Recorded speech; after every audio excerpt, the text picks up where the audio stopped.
인생의 어두운 순간마다 주의 약속 생각해오네.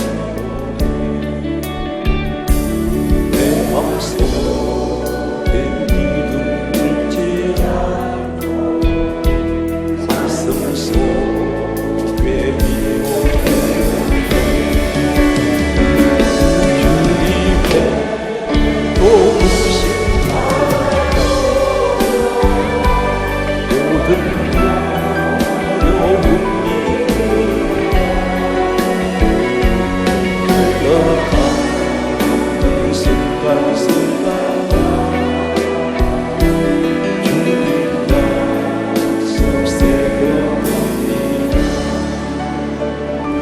영혼의 빛이 주영과 찬란해.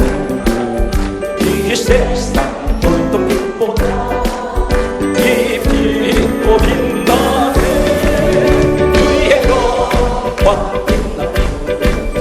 내게 비춰주시옵소서. 그 밝은 노래 나의 영혼 영혼의 노래 있으니 주 찬양합니다. 주위를 비우리시사 다 듣고 계시네. 주의 영광 내게 비춰주시옵소서. 그 밝은 나의 영혼 영혼의 봄날 되어서 주밖에 가실 때 그 목표가 내게 깃들고 주는 내 곁에 주의 영광 내게 비춰주시옵소서. 그 밝은 나의 영혼 기쁘다. 영혼의 일하기로 큰 소망 넘치고 주 예수 복을 주시고 또 내려주시네. 주의 영광 할렐루야. 내게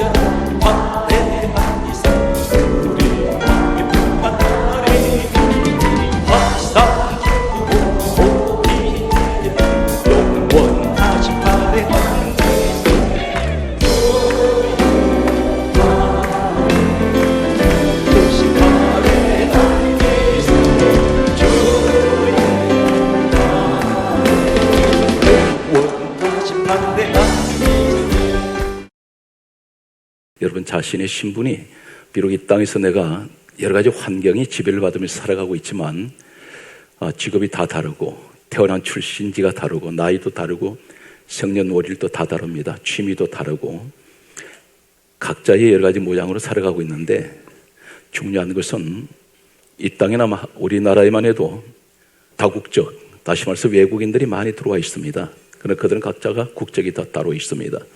우리의 소속이 어디냐면 성경 말씀은 다음과 같은 말씀을 하고 있습니다. 에베소서 1장 4절과 요한복음 1장 12절에는 다음과 같은 말씀을 하고 있습니다. 에베소서 1장 4절 보면 하나님께서는 창세전에 누구든지 그리스도 예수 아닌 사람은 택하시기로 예정하셨습니다. 다시 말씀드려서 여러분들은 예수 그리스도 안에 있기 때문에 이미 하나님께서 택하신 사람입니다.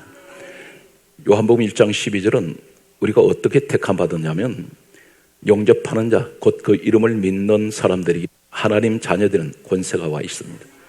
나는 이미 하나님 자녀가 되었습니다. 그런데 하나님이 쓰시는 사람이 달라요. 똑같은 아버지 하나님 밑에 다 같은 자녀라고 하는데 쓰임받는 사람이 있고 쓰임받지 못하는 사람이 있습니다. 똑같은 하나님 자녀인데 오늘 저는 한 사람을 소개하겠습니다. 아마 인류 역사가 시작된 이래로 예수님 다시 오시는 그날까지 아담 시대로부터 마지막 시대를 살아가는 모든 사람을 총망라해서 한마디로 얘기한다면 이 사람만큼 영광스러운 자리에 올라간 사람이 없습니다. 아브라함이 아닙니다. 노아도 아닙니다. 유명한 다윗도 아닙니다. 그리고 또 요셉도 아닙니다. 구약에 나타나는 삼손도 있고 야곱도 있고 다 있겠으나 가장 위대하게 서셨던 각 시대의 사람들이지만 가장 영광스러운 자리에 있었던 사람이 누구냐면 오늘 성경 말씀을 보게 되면 마태복음 1장 20절에 보게 되면 하나님께서는 천사를 이 땅에 내려보내셔서 어떤 사람에게 찾아갔습니다. 이 천사가 찾아와서 하는 말이 다윗의 자손, 그 이름은 요셉이라는 사람입니다. 구약의 요셉이 있고 신약의 요셉이 있는데 이 신약의 요셉은 우리의 예수님이 누구세요? 이 땅에 오신 예수님, 그분은 빌립보서 2장 6절 말씀을 보게 되면 우리 예수님이 그분은 근본 하나님 본체가 되십니다. 그런데 사람의 육신의 모습으로 이 땅에 하나님께서 오신 거예요. 그런데 그 아버지가 요셉입니다. 이보다 더 큰 자랑스러운 영광의 자리가 어디 있습니까? 그런데 다윗의 자손 요셉이라 한다면 이 다윗의 혈통을 통해서 요셉 시대에도 많은 다윗의 혈통이 있었을 것입니다. 다윗에게는 많은 자녀들을 두었습니다. 그러다 보니 수많은 자손들이 후손들이 있었을 텐데 그 가운데에서 왜 이 요셉이라는 사람을 하나님 선택하셨을까요? 오늘 똑같은 이야기입니다. 내가 하나님을 아버지를 부르고 있는 나는 분명히 하나님 자녀인데 많은 사람들 가운데 요셉처럼 쓰는 사람이 있다는 것입니다. 그럼 이 사람이 대단했던 사람일까요? 하늘에서 불 끌어내렸습니까? 아니면 그 당시에 어떤 사람들부터 단 한 사람이라도 그를 존경한 적이 있을까요? 정치가입니까? 권력가입니까? 재벌입니까? 아니에요. 이 사람에 관해서 성경 말씀은 다음과 같은 말씀을 하고 있습니다. 마태복음 13장 55절에 보면 이 사람의 직업은 목수입니다. 목수인데 지금 우리 이 시대에 목수 일을 하는 그러한 정도의 환경이 아닙니다. 이 사람 출신이 어디냐면 성경 말씀을 보게 되면 다음과 같은 말씀을 하고 있습니다. 누가복음 1장 26절 말씀을 보면 나사렛 사람입니다. 나사렛이라는 곳은 여러분들이 지금은 우리가 전혀 이 지명에 대해서는 알 길이 없습니다. 그런데 고대 역사 문헌을 보게 되고, 그래서 성경의 한 군데를 성경에서 나사렛 이스라엘이라는 곳이 어떤 곳인지를 우리가 추측할 수 있는 한 군데가 있습니다. 요한복음 1장 46절에 보면 빌립이라는 사람이 예수님을 이제 만나고 그런 구원을 받고 이제 예수님의 제자가 됩니다. 그런데 이 사람이 나가서 전도를 하게 됩니다. 누구를 전도했느냐면 그의 친구 나다나엘이라는 사람을 찾아갔습니다. 나다나엘을 찾아가서 와보라 말합니다. 그러면서 나사렛 예수를 내가 만났다고 말했습니다. 선지자들이 기록했고 기다려왔던, 다시 말씀드려서 메시아를 내가 만났다 그랬습니다. 그때에 이 나다나엘이 하는 말이 이렇게 말합니다. 요한복음 1장 46절에 나사렛에서 무슨 선한 것이 나오겠느냐? 이 말이 무슨 말이냐면 그 시대에 나사렛이란 지역은 가장 천박한 사람들, 가장 소외된 사람들, 가장 힘없는 사람들, 이 사람들이 빈민촌입니다. 한마디로 말씀하면 빈민촌인데 가장 어렵게 살아가는 사람들이 모여 사는 곳이 나사렛이었습니다. 이 나사렛에서는 어떤 훌륭한 사람이 나온 적이 없다는 것입니다. 나다나엘이 그래서 이렇게 말합니다. 무슨 선한 것이 나오겠느냐? 이렇게 했는데 요셉이라는 사람은 나사렛이라는 곳에서 태어나서 거기서 자랐고 그런 목소리를 합니다. 다시 말씀드려서 고급 주택을 짓는 것도 아닙니다. 겨우 빈민촌 지역에 다른 지역도 목수들이 많이 있습니다. 그런데 이 사람들은 나사렛 그곳에서 목소리 한다는 것은 어렵게 살아가는 사람들을 집수리나 해주고 근근히 얼마라도 일당을 받든지 품삯을 받아서 생계를 유지하는 가난한 사람입니다. 오늘 이 자리에 세상 조건을 보면 나는 가진 것도 없고 맨날 실패한 생이고 사람들부터 내가 별로 인정도 받지 못하고 누가 한 사람이 요셉이라는 사람의 이름을 기억해 주겠습니까? 기억하지 않습니다. 우리가 생활할 때 보면 항상 이런 어려운 가운데 있는 분들이 계세요. 그러다 보니까 절망해 버립니다. 어떻게 보면 절망합니까? 세상 조건을 보면 절망해 버립니다. 그런데 중요한 것은 요셉의 모습을 보면서 하나님의 조건은 어떻습니까? 가난해도 못 배워도 실패해서도 어려워도 환경이 아무리 힘들다 할지라도 하나님은 요셉 같은 사람을 쓰신다는 것입니다. 오늘 저는 이 요셉에 관해서 하나님께서 왜 요셉을 선택하게 되셨을까 강조했습니다. 다윗의 자손 요셉아, 우리 하나님께서는 다윗의 혈통을 통해서 이 땅에 예수님이 오실 것을 수천 년 전부터 예언을 하셨습니다. 그런데 다윗 자손 요셉아, 이 말씀은 예언하셨던 그 말씀이, 구약의 말씀이 그대로 이루어진다는 사실입니다.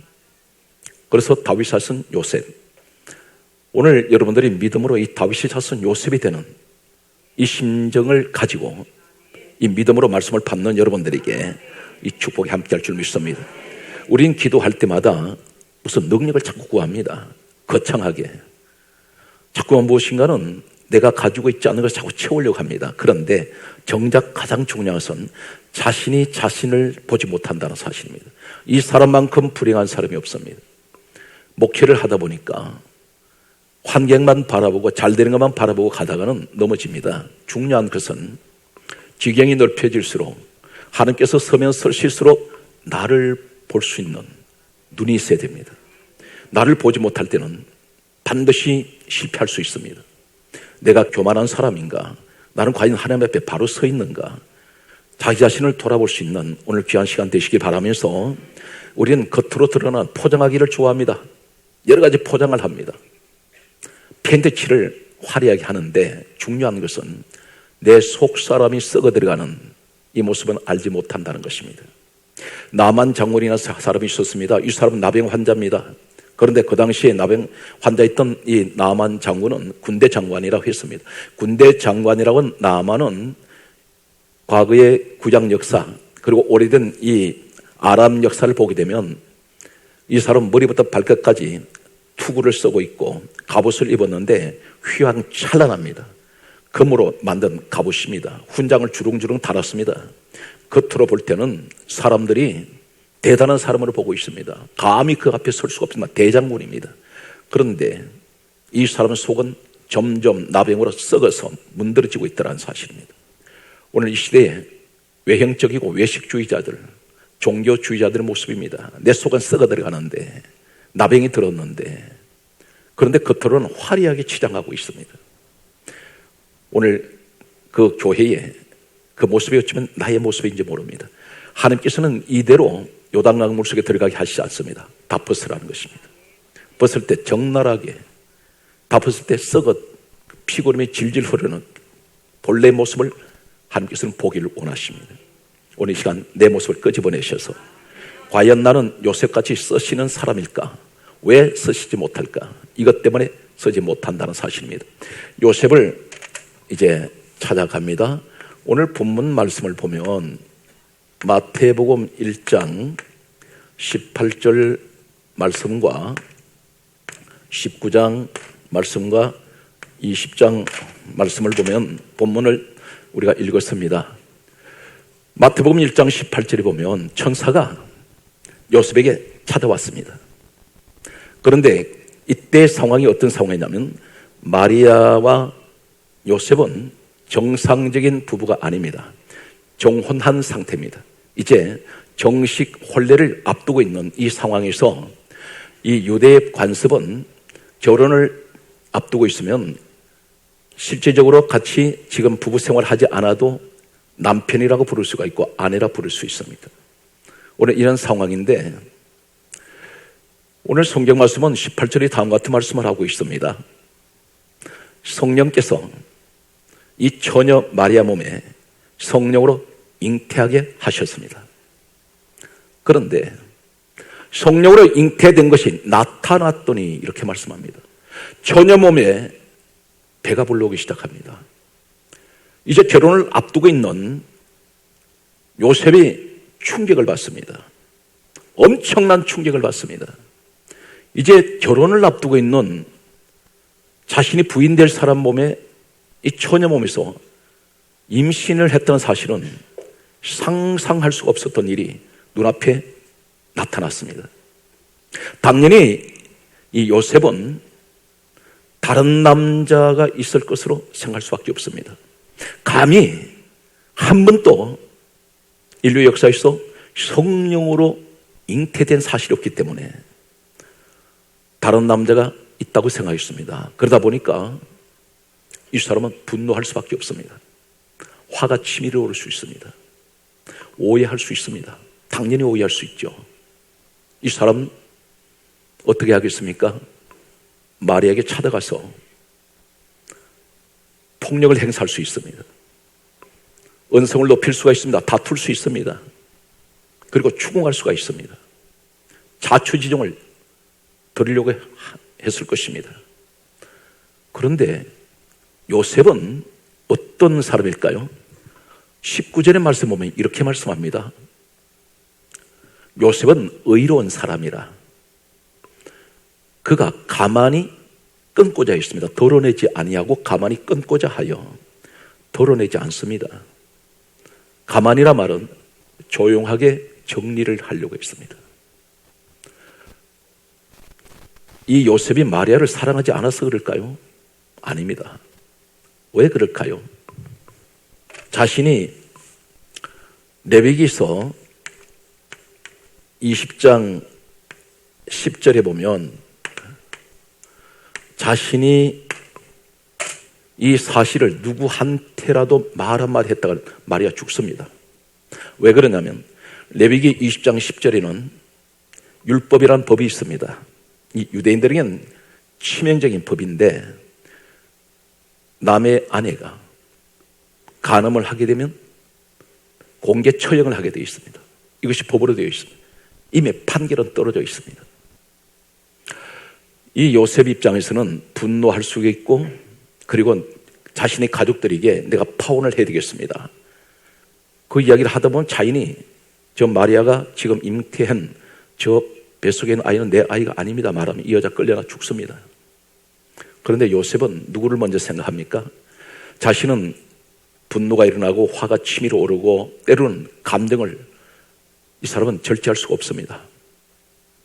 그런데 한 가지 이상한 것은 하나님께서 왜 요셉에게 사전에 미리 말씀하지 않았을까요? 20절에 와서 성경은 다음과 같이 말씀을 하고 있습니다. 요셉이 이 일을 생각할 때에 이 말이 무슨 말입니까? 자신을 드러내지 않고 가만히 끊으려고 이 일을 생각할 때에 주의 사자가 왔습니다. 그러면서 하는 말이 이렇게 말합니다. 다윗 자손 요셉아, 내 아내 마리아 데려오기를 무서워하지 말라. 이는 성령으로 잉태된 것이니라. 이때 가르쳐 주십니다. 왜 그럴까요? 하나님은 이 요셉의 인격을 알고 계세요. 만약에 요셉의 인격인 폭력을 행사하거나 난폭한 사람이었거나 이 사람이 주변에다가 떠들게 되고 그렇다면 이 여자가 죽을 것 같으면 미리 말씀하셨을 것입니다. 그런데 하나님이 누구를 찾으시냐면 요셉 같은 사람을 찾으신다는 거예요. 여러분이 저 사람은 틀림없이 저런 잘못했어. 그런데 이것이 오해일 수 있다는 것입니다. 마리아를 바라보는 요셉은 오해 아닌 오해를 할 수 있다는 것입니다. 오늘 여기에서 하나님은 이 요셉의 마음이 어떤 마음이냐면 대단히 온유한 사람이에요. 대단히 덕이 있는 사람입니다. 성경 말씀 보게 되면 돌에 맞아 죽을 수밖에 없는 가늠한 여자로 몰려서 죽을 수 있는 마리아, 그 당시 상황이 어떤 상황을 말씀하고 있냐면 구약을 한 군데 소개하고 있습니다. 창세기 38장 24절 말씀과 신약의 요한복음 8장 7절에 보게 되면 창세기 38장 24절에 시아버지 유다와 며느리 다말 관계 얘기가 나오죠. 시아버지 유다는 이 다말이 창녀로 변장한 것을 몰랐습니다. 그런데 왜 이렇게 했을까요? 여러분들은 이 성경을 보면서 문자적으로 보게 되면 오해할 수밖에 없어요. 그런데 이 여자 다말은 성경 말씀에 마태복음 1장에 보게 되면 이 다말이 예수님 족부에 올라와 있습니다. 1장 1절 이하에 보게 되면 이 여자는 엄란한 여자가 아니에요. 이 여자는 유다 지파를 통해서 메시아가 오실 것을 알고 있기 때문에 그 혈통을 이으려고 하는 믿음의 여인이었습니다. 만약에 이 여자가 남자가 탐이 났다면 늙은 시아버지를 창녀까지 변장해서 발각되면 죽는데 그렇게까지 목숨을 걸지 않습니다. 주변에 젊은 남자가 수두룩합니다. 이 여자는 오직 믿음 하나로 이 시댁의 혈통을 이어가려고 하는 여인이었습니다. 그런데 이 다말과 시아버지 유다가 창녀인 줄 알고 동침을 했는데 나중에 소식이 들리기를 아이를 가졌다고 했습니다. 누가? 며느리 다말이. 창녀로 변장한 그 여자가 자신의 며느리인 줄 몰랐습니다.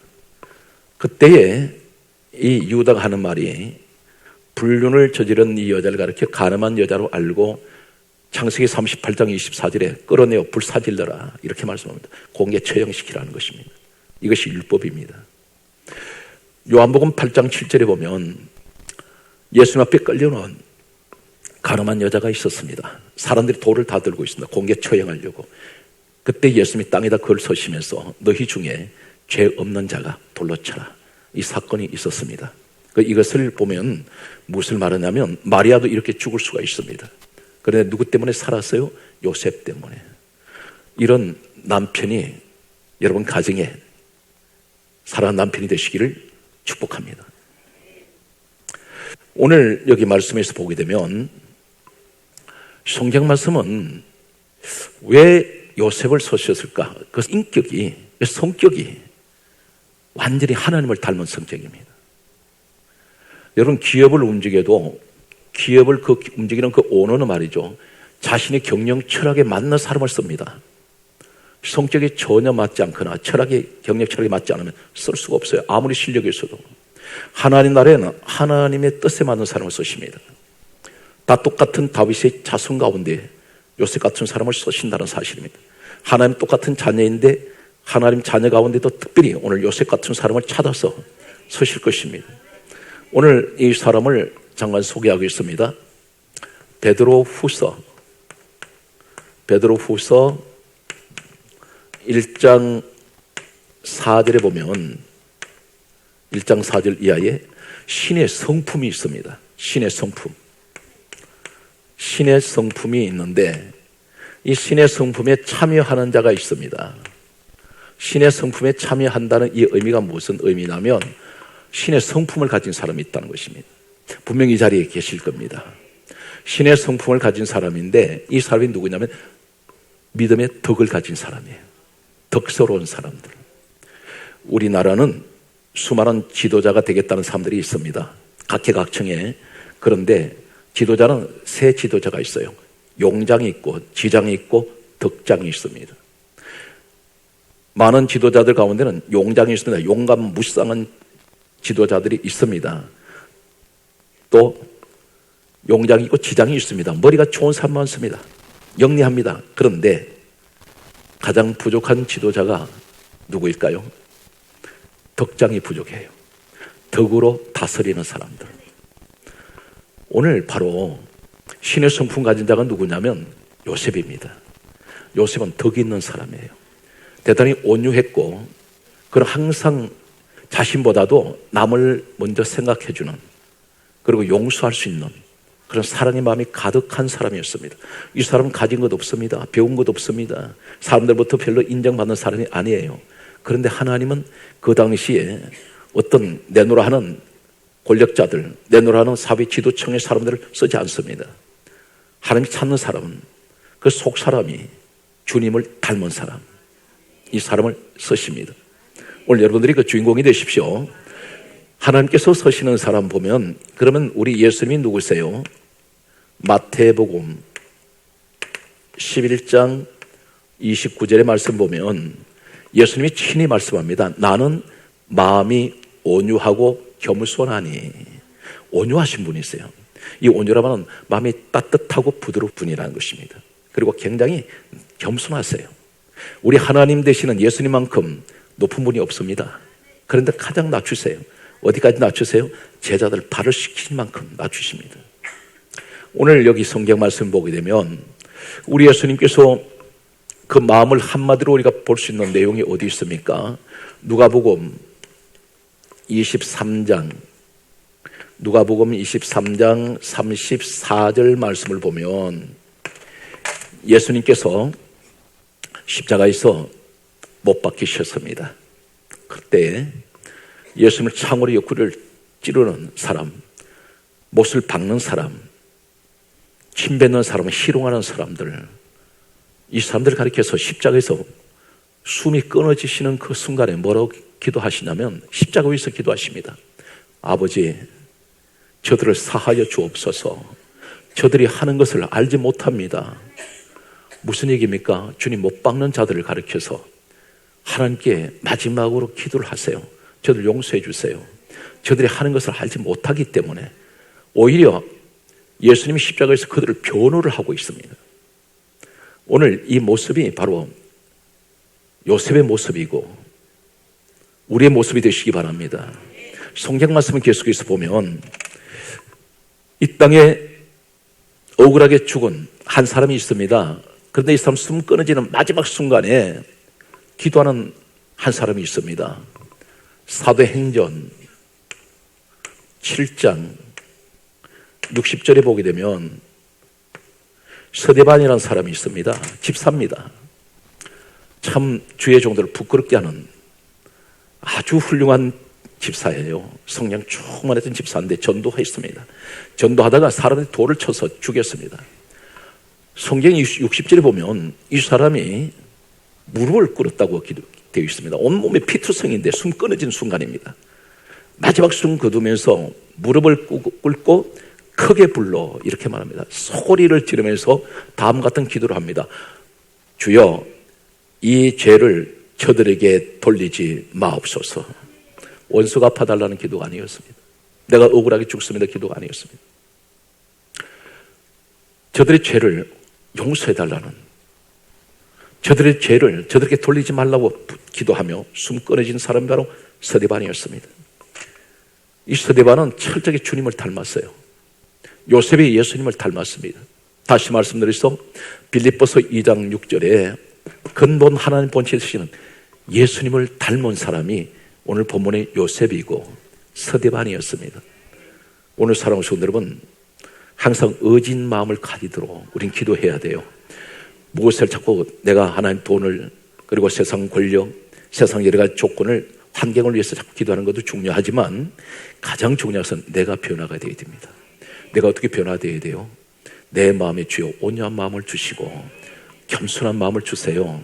이 겸손한 마음이 어떤 것입니까? 아무리 높아지더라도 나는 항상 낮은 자리에 있습니다.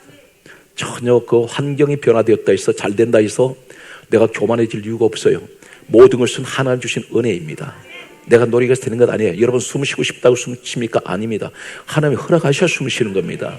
그래서 모든 것이 하나님께로부터 왔기 때문에 나는 항상 그 자리에 있는 거예요. 그래서 하나님이 아무리 주셔도 나는 항상 낮은 자리에서, 늘 섬기는 자리에서, 기도하는 자리에서, 그러면 하나님께서 더 부어주십니다. 온유한 사람, 오늘 요셉 같은 사람, 이 사람은 하나님 서십니다. 오늘 성경 말씀을 계속해서 찾아갑니다. 오늘 성경 말씀을 보게 되면 마태복음 5장 5절과 마태복음 5장 9절 말씀 하시겠습니다. 온유한 자는 복이 있나니 저희가 땅을 기업으로 받을 것이며. 여러분 땅에서 잘 되기 원하세요? 우선 내가 바꿔줘야 돼요. 나보다 좀 온유한 사람 되세요. 악을 쓰면서 그렇게 살아갈 이유가 뭐가 있어요? 잠시 있다 가는데 왜 그렇게 아둥바둥 살려고 그럴까요? 이왕이면 말 한마디라도 우리가 사람한테 덕을 끼치는 이런 말 한마디, 상처 주는 말 한마디보다도 내가 조금 참으면 되는데 남한테 은혜를 줄 수 있는, 그래서 그런 사람들 좀 세워줄 수 있는, 용기를 줄 수 있는 이런 사람이 되면 얼마나 좋겠습니까? 그런데 안타깝게도 이 사회는 그렇지가 않아요. 전부 핥히고 찢어대고 상처 주는 시대입니다. 오늘 여러분들 가운데 여러분만이라도 요셉 같은 사람 되시기 바랍니다. 성경 말씀은 이렇게 강조합니다. 마태복음 5장 9절에 따라서 화평케 하는 자는 복이 있나니 저희가 하나님의 아들이라 일컬음을 받을 것이며 하나님 자녀가 된다는 것입니다. 화평케 하는 자. 오늘 축복의 주인공이 되시기 바랍니다. 오늘 성경 말씀을 보게 되면 성경은 다음 같은 말씀을 또 하고 있습니다. 갈라디아 5장 22절에서 23절에 성령을 받게 되면 내가 어떻게 달라지느냐? 사랑, 희락, 화평, 오래 참음, 자비, 양성, 충성, 온유가 나와요. 온유, 그리고 절제가 있습니다. 9번째가 절제예요. 뭘 절제합니까? 내가 화난 것을 절제해요. 세상 것을 절제해요. 내 감정을 내가 절제해요. 분노를 절제합니다. 성령의 열매가 있는 거예요. 온유가 열매가 있습니다. 여러분, 이 사람이 요셉이 괜히 온유한 것이 아니에요. 스데반이 괜히 온유한 것이 아니에요. 우리 예수님이 온유하신 건 뭡니까? 우리 예수님이나 스데반이나 요셉 성령의 사람이에요. 성령을 받으면 온유해져 버려요. 강팍해지지가 않습니다. 내 성격 내가 컨트롤 안 됩니다. 작심삼일이 아니라 작심삼분이에요. 기도할 때는 온유해지길 원해. 돌아서면 누가 발꿈치만 건드려 보세요. 혈기를 낸단 말이에요. 혈기 내면 어떻게 되는지 아세요? 굉장히 중요한 말씀을 하고 계십니다. 오늘 성경 말씀을 보게 되면 시편 37편 11절과 시편 76편 9절 말씀 보면 시편 37편 11절이 이렇게 말씀합니다. 온유한 자는 땅을 차지하리로다. 땅의 축복을 얘기를 해요. 아까 마태복음 5장 5절에도 온유한 자는 복이 있나니 저가 땅을 기업으로 받는다고 했었죠. 구약에도 이 말씀하고 계세요. 내가 온유하면 땅에 축복이 온다는 겁니다. 근데 억지로 그 땅에 축복 받으려고 해서 안 된다는 거예요. 하나님이 도와주셔야 돼요. 여기 성경 말씀에 시편 76편 9절 말씀에 뭐라고 말씀합니까? 온유한 자를 구원하신다는 거예요. 성경이 그렇게 말씀합니다. 온유한 자를 구원하세요. 오늘 여러분, 나 자신을, 그래서 바울이 고백합니다. 나는 나를 쳐서 복종케 한다 그랬어요. 그 훌륭한 주의 종이. 그리고 하는 말이 고린도전서 15장 31절에 나는 날마다 죽노라. 자신은 날마다 죽입니다. 뭘 죽입니까? 육신을 죽인다는 거예요. 혈기 올라올 때가 있을 것입니다. 목사로에서 혈기가 안 날 것 같아요. 혈기 올라옵니다. 주의 종 선택은 받았는데 때로는 화도 납니다. 마음도 조급해져요. 두려움도 들어와요. 이것이 다 어디서 오는 것이지만 육적인 것이 온다는 것입니다. 하나님만 바라보면 두려움도 오지 않는데, 그런데 자기 자신을 날마다 자신을 쳐서 복종케 한 사람이 바울입니다. 이 사람이 가장 훌륭한 사람이 될 수 있었습니다. 우리는 자신과의 싸움에서 이기셔야 됩니다. 오늘 성경 말씀을 보게 되면 우리가 대단히 중요한 말씀을 한 건데 또 보게 됩니다. 창세기 4장 5절에서 6절에 보게 되면 가인이라는 사람이 있습니다. 가인이 최초의 살인자예요. 누구를 죽였나요? 아벨을 죽였죠. 그런데 성경 말씀은 이렇게 기록하고 있습니다. 가인이 악한 자에게 속하여 아벨을 죽였다, 이렇게 말씀하고 있습니다. 그런데 이 성경 말씀 보게 되면 창세기 4장 5절에서 6절에 가인이 분하여, 이렇게 말씀합니다. 분하여. 이 분자가 무슨 분자냐면 분노가 일어났는데요, 성경 원어에 보게 되면 히브리어에는, 구약은 히브리어로 되어 있습니다. 히브리어에는 이 분자를 가리켜 하라, 이렇게 되어 있습니다. 하라, 이 말이 뭐냐면 불타듯이 노여움이 일어난다는 거예요. 분노가 불같이 일어난다는 것입니다.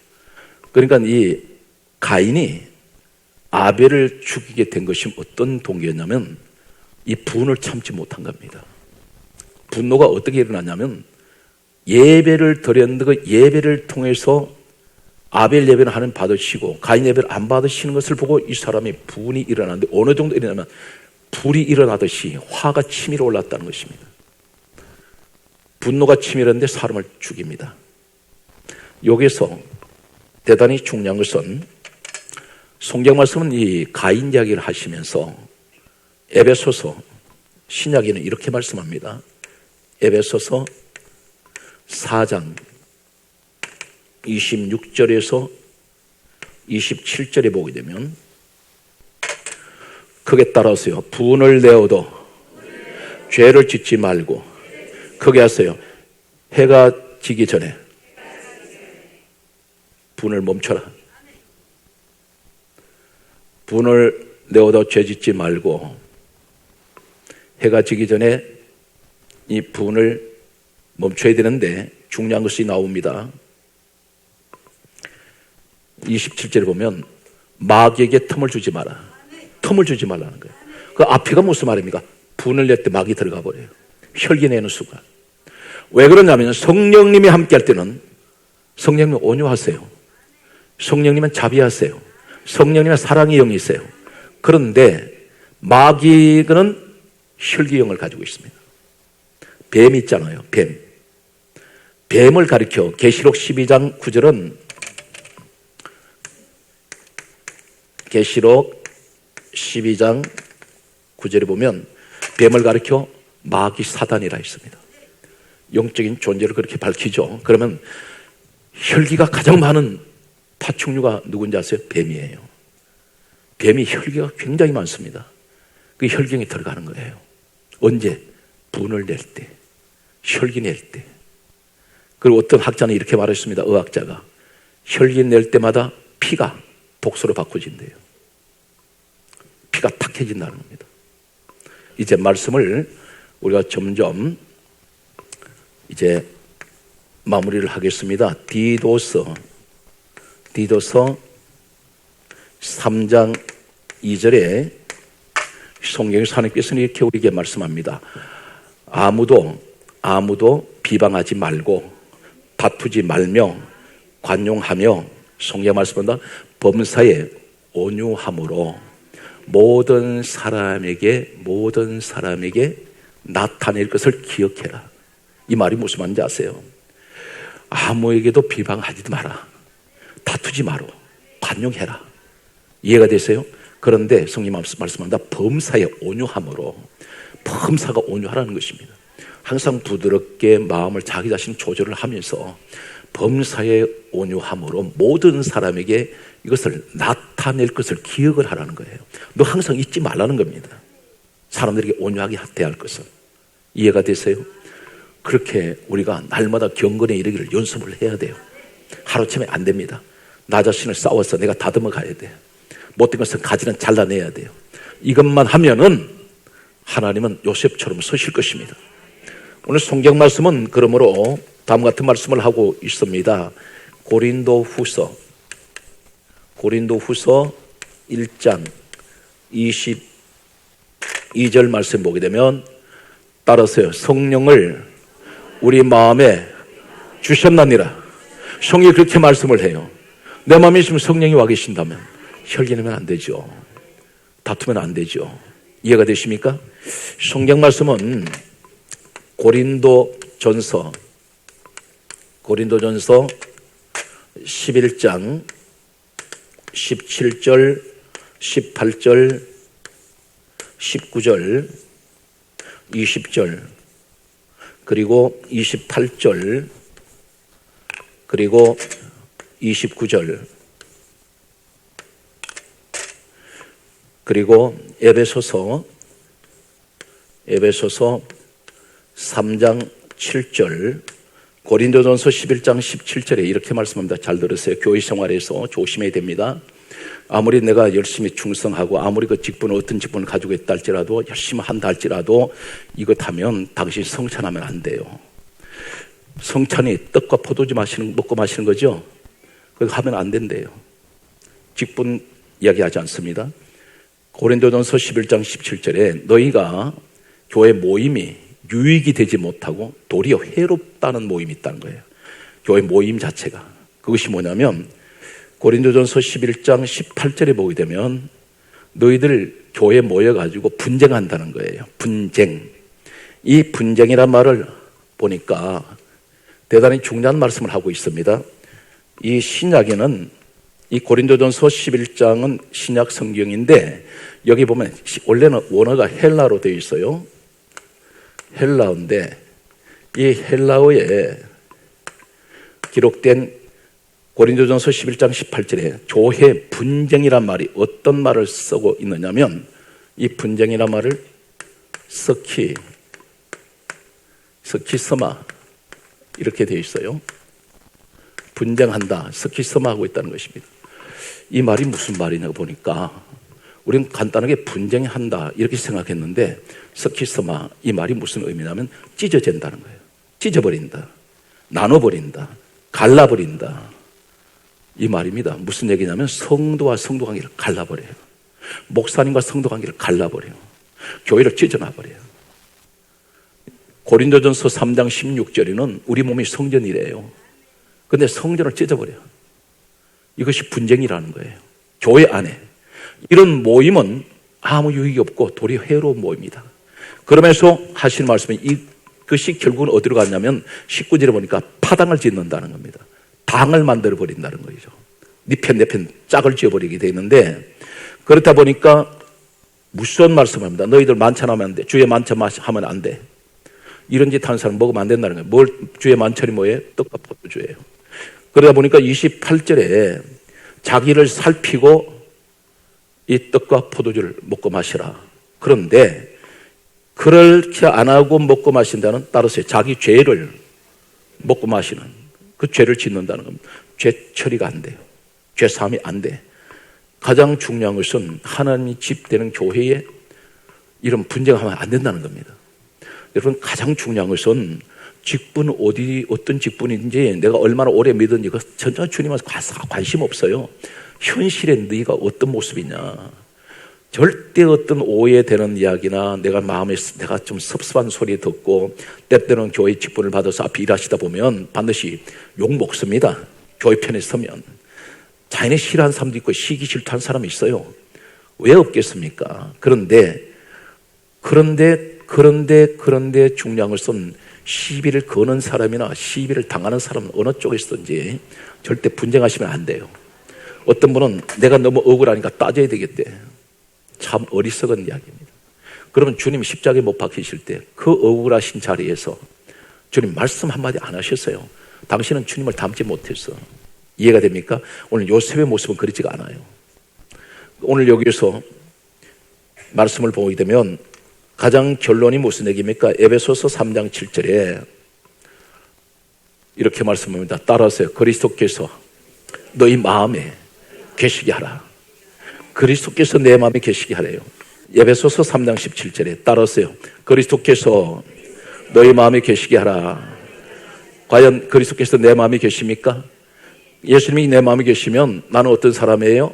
성경 말씀 보게 되면 오늘 마태복음 11장 29절에 나는 마음이 온유하고 겸손해야 돼요. 성령님이 내게 계신다면 나는 온유해야 돼요. 절제해야 돼요.